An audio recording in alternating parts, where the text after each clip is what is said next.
Hello, I'm Fred Becker, President and CEO of NAFCU.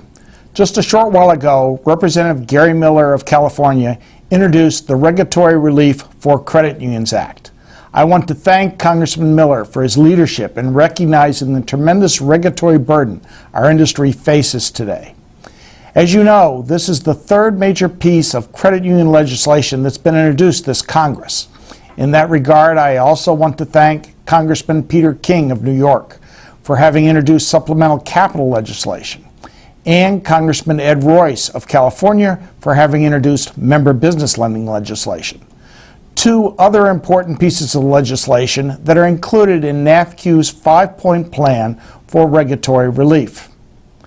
Congressman Miller's legislation is another important step in the achievement of our 5-point plan.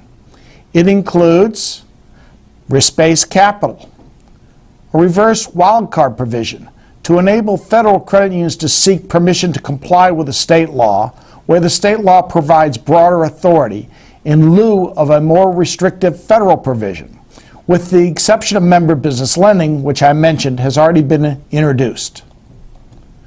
Permitting the NCUA to modify CFPB rules as necessary to the unique nature of credit unions, and requiring a cost-benefit analysis for all NCUA and CFPB rules.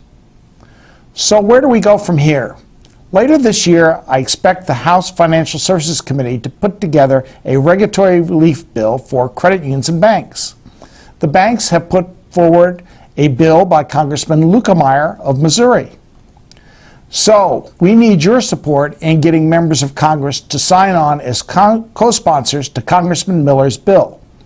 I urge you to contact your representatives and ask them to support the Regulatory Relief for Credit Unions Act by visiting the website listed on the screen or by calling the Capitol Switchboard at 202-224-3121. That's 202-224-3121. I promise you your efforts will make a difference. As always, thanks so much for your support.